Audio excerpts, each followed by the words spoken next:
Hey YouTube, it's ICU, and welcome to the 138th episode of Best Tech Info and Rumors.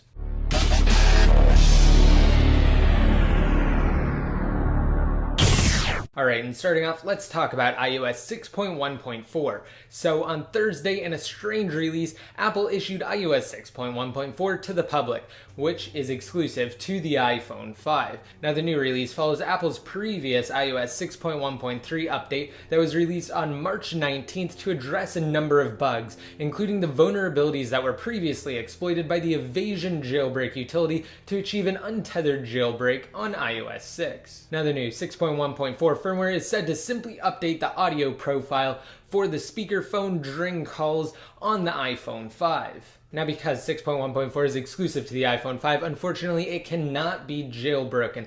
As of now, only iOS 6.1.3, which is the latest firmware for all devices besides the iPhone 5, can be jailbroken using Red Snow for the iPhone 4, the iPhone 3GS, and the 4th generation iPod Touch. Now I actually made a video once 6.1.4 is released, and I go into depth on the jailbreak status for 6.1.3 as well as iOS 6.1.4, and I also go over iOS 7 and the developer's future plans to release the next untethered jailbreak. So if you're at all interested in that, just be sure to check down below. I'll have a link to that video there, and you guys can get caught up on everything related to jailbreaking iOS 6 and Apple's upcoming iOS 7 release. And speaking of iOS 7's release, roughly a month ago on April 3rd, John Gruber from Daring Fireball shared information pertaining to iOS 7, particularly that Apple was not only behind schedule on development for iOS 7, but that engineers who were previously focused on developing the next major OS X installment, 10.9, were temporarily reassigned to assist in the timely completion of iOS 7.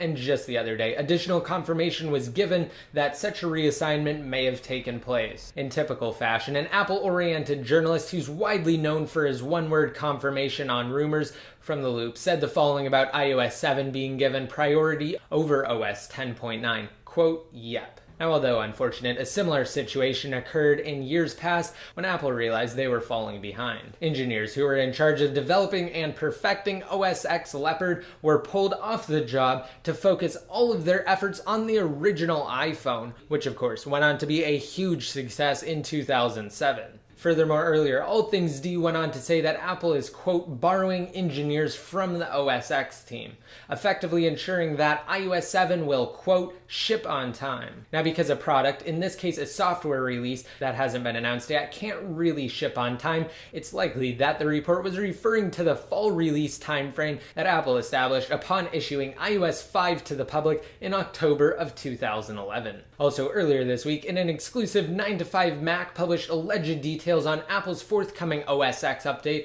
which again will be OS 10.9. And in mentioning that the update will bring further, quote, power user features, 9 to 5 Mac notes that the next major installment to OS X is codenamed Cabernet. Now, OS 10.9 is expected to bring tabbed browsing to Finder windows, a new redesigned backend for Safari, which is said to bring improved loading speed and efficiency, as well as the ability to allow full-screen apps on external monitors. Now, as far as looks are concerned, the report suggests that there will be some changes to the way OS X looks and feels.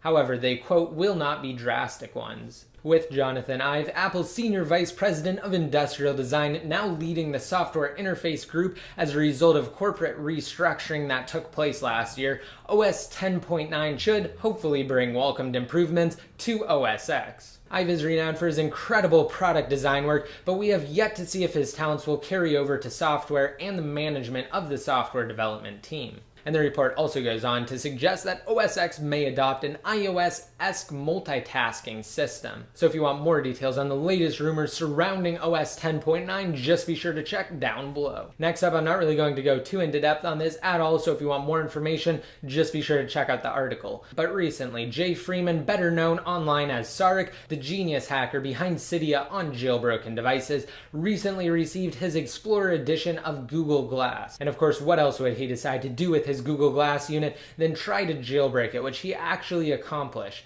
Now, before you guys get too technical and say, wait a minute, he actually achieved root access on glass, jailbreaking and root access are one and the same.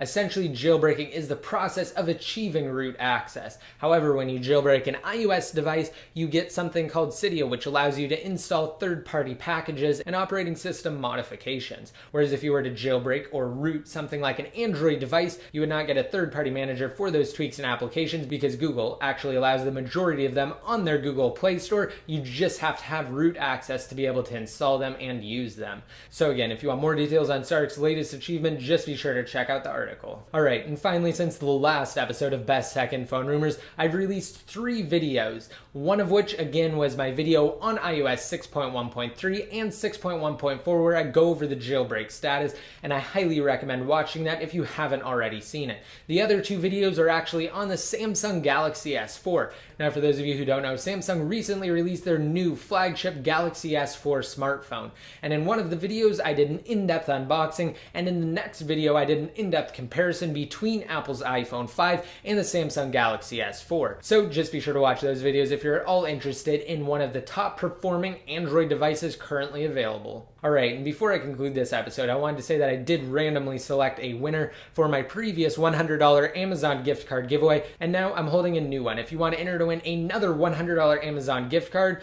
just be sure to rate this video up and hit that subscribe button to be notified every time I release new videos, and leave a relevant comment down below in the comments section. Once your comment's posted, you'll be automatically entered to win. And if you don't know what to leave in the comment section, how about answering the question of the day? Which phone would you guys prefer and why? The Samsung Galaxy S4 or Apple's iPhone 5? Just be sure to let me know down below or on Best Tech Info. Alright, and that's it for today's episode. Don't forget, if you want to be updated more often, just be sure to like me on Facebook, follow me on Twitter, and add me in one of your circles inside of Google+. And until next time, this is ICU, signing out.